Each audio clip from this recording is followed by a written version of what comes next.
요즘 색다른 주제로 특정 도서계층을 공략하는 이색 서점이나 또 책을 읽으며 맥주나 커피를 마실 수 있는 북카페 등이 등장을 하면서 상대적으로 도서관에 대한 어떤 관심이 조금은 뜸한 편인데요. 하지만 돈 한 푼 없이도 언제든 찾아서 또 마음껏 책을 읽을 수도 있고 오랜 세월의 흔적이 담긴 책들을 만날 수 있는 도서관.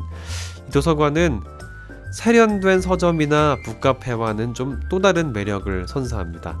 오늘은 독서의 계절을 맞아서 가볼 만한 도서관들을 소개해 드릴게요. 먼저 우리나라 대표 도서관이죠. 국립중앙도서관은 9월 독서의 달을 맞아서 다양한 행사를 또 통해서 책 읽기 열풍을 일으키고자 합니다. 우선 11월 30일까지 국립중앙도서관 본관 전시실에서는 조선의 독서 열풍과 만나다 새 책과 반각본 전시회가 열리는데요. 200년 전 도시민들 사이에서 소설 읽기 열풍을 일으켰던 도서 대여점이죠. 새책점을 재현했습니다. 또 조선시대의 판매를 목적으로 이제 민간에서 간행한 서적을 반각본이라고 하는데요. 이 구운몽 등 이제 목판을 이용해서 대량으로 찍어냈던 조선 후기 반각본 60여 점도 함께 만날 수 있습니다. 그리고 디지털 도서관에서는요, 올해로 3년째를 맞는 웹툰 전시가 지난 9월 12일부터 다음 달 10월 31일까지 펼쳐집니다. 국내 주요 웹툰 플랫폼 사이트들의 어떤 주요 작품과 또 특성을 살펴볼 수 있는 전시인데요. 특히 나도 웹툰 작가 공모전을 통해 웹툰 작가 지망생과 또 각 웹툰사 편집부 연결해주는 또는 신인 작가 등용문의 기회도 마련된다고 하네요. 또 증강현실, 가상현실, 또 가로형 웹툰 등 다양한 웹툰계의 신기술도 선보이겠고요. 또 유명 웹툰 작가들이 참여하는 독자와의 만남 행사도 진행됩니다.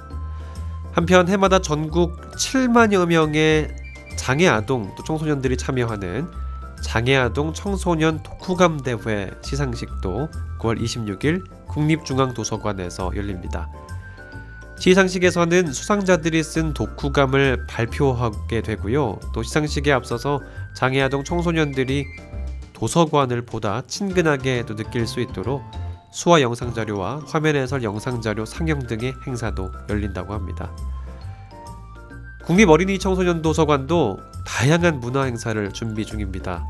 9월 24일에는 아름다운 가게 세종로점에서 작가와 함께 그림책 읽기 행사가 열리고요.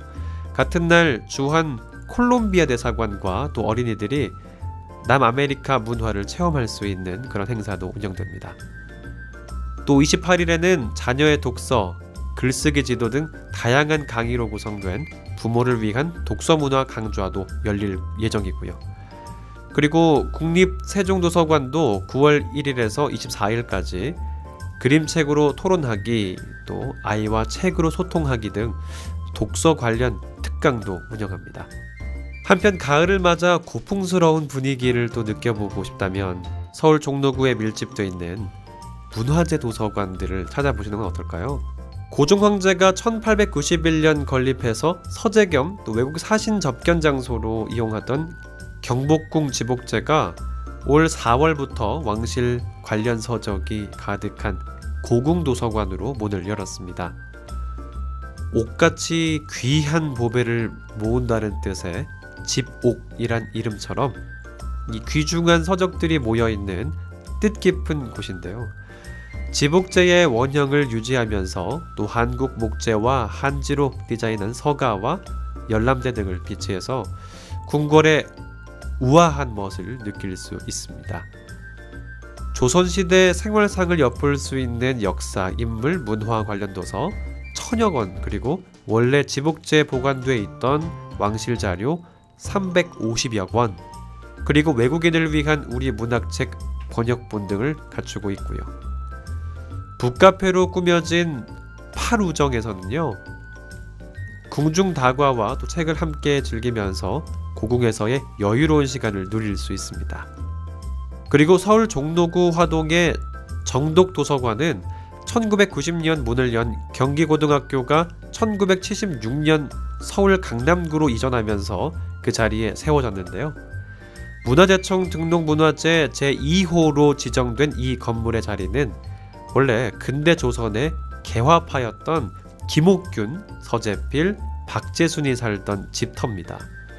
학생, 취업준비생, 또 은퇴자 등 시민을 위한 열린 도서관으로 인기를 모으고 있는 정독도서관에는 49만여 권의 장서가 소장돼 있고요.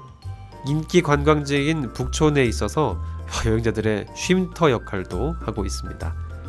또 넓은 잔디 정원과 분수대, 물레방아와 정자, 또 계절에 따라 옷을 갈아입는 꽃나무, 이런 정말 아름다운 풍경으로 영화와 드라마의 단골 촬영지로도 유명하네요. 또 시청역 5번 출구로 나가면 만날 수 있는 서울도서관. 자, 서울시 옛 청사를 개조한 곳인데요. 1926년 일제강점기에 세워진 이 건물은 당시 경성부 청사로 사용되다가 해방 이후에는 서울시 청사가 됐고요.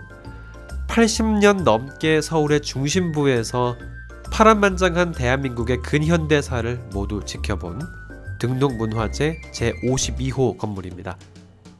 이런 역사적 상징성을 고려해서 건립 당시의 외벽이나 홀, 또 중앙계단 등을 그대로 살렸고요. 두꺼운 나무문을 열고 들어서면 중앙계단에 있는 커다란 홀이 방문객을 반깁니다. 안으로 들어가면 넓은 공간 여기저기에 어린이와 부모들이 자유롭게 앉아서 또 책을 읽는 그런 모습들을 볼 수 있고요. 서울시는 옛 서울시 청사인 서울도서관과 또 신축 서울시 청사인 신청사를 또 함께 둘러볼 수 있는 시청사 통통 투어도 운영하고 있으니까요. 아이들과 함께 또 책도 읽고 역사 공부도 할 이런 여러 다양한 경험들 하기 위해서 또 한번 이용해 보시는 것도 좋겠네요. 한편 경기도 안양시 안양예술공원에 있는 또 파빌리온 도서관은요, 국내 유일의 공공예술 전문 도서관입니다. 건축과 예술 관련 도서인 영상자료 2,000여 점을 또 소장하고 있는데요. 포르투갈 출신의 건축가 알바로 시자가 설계한 이 건물은 2006년 당시 쇠락한 안양 유원지를 예술공원으로 바꾸면서 세워졌습니다. 이후 전시회 등을 여는 갤러리로도 사용되다가 2013년 10월 안양 파빌리온으로 이름을 바꾸고 공공예술 전문도서관으로 변신하게 됩니다. 도서관 건물 자체는 물론이고 도서관 내부와 곳곳에 놓인 벤치까지 모두 건축가의 손을 거친 예술 작품들입니다. 이런 거대한 설치미술과 같이 또 환경 속에서 예술 관련 서적이나 자료 이런 것들을 감상하게 되면 저절로 창의력 쑥쑥 올라갈 것 같은데요. 외에도 해설사와 함께하는 안양예술공원 예술작품 투어 등 문화 프로그램들도 진행되고요. 건축이나 예술에 관심이 있는 분들은 한번 찾아가 보시는 것도 좋겠습니다. 서울 강남구 청담동에서 2014년 문을 연 트래블 라이브러리는요, 말 그대로 여행에 관련된 책만 전문적으로 다루고 있습니다. 14,700여 권의 다양한 여행 서적을 비롯해서 세계적인 다큐멘터리 잡지죠, 내셔널 지오그래픽, 그리고 전세계 박물관의 최신 동향을 보이는 그런 뮤지엄북, 세계 주요 도시 91곳의 지도 등 희소가치가 높은 자료들을 갖추고 있습니다. 도서관 내부도 하나의 여행처럼 구성해서 공항처럼 꾸며진 1층에서 여행을 시작을 하고요. 2층에서는 본격적으로 여행에 빠져들 수 있도록 설계됐습니다. 해외에서 초빙한 북 큐레이터들의 도움을 받아서 지역별 분류는 물론이고 미술, 건축, 역사, 유적, 모험 등 13개 테마에 따라서 책을 선별하고요. 이용객들이 새로운 영감을 얻을 수 있도록 꾸몄습니다. 계단을 오르고 구름다리와 같은 어떤 통로를 지나서 테마별 서가를 탐험하다 보면 시간 가는 줄 모르고 여행에 빠져들게 된다고 하네요. 2층 상담 데스크에서는요, 여행 상담과 예약도 바로 할 수 있어서 여행을 사랑하는 이용객들의 여행 욕구에 불을 지른다고 합니다. 외에도 천문 우주체험실 등을 갖추고 또 각종 과학 체험을 할 수 있는 의정부 과학도서관, 또 음악과 관련된 각종 자료와 공연장을 갖춘 전국 최초의 음악 공공도서관인 파주 가람도서관, 음향 스튜디오와 영상 편집실 등을 갖춘 안산 미디어 라이브러리 등 독서는 물론 색다른 체험까지 제공하는 특성화 도서관들이 여러분을 기다리고 있습니다.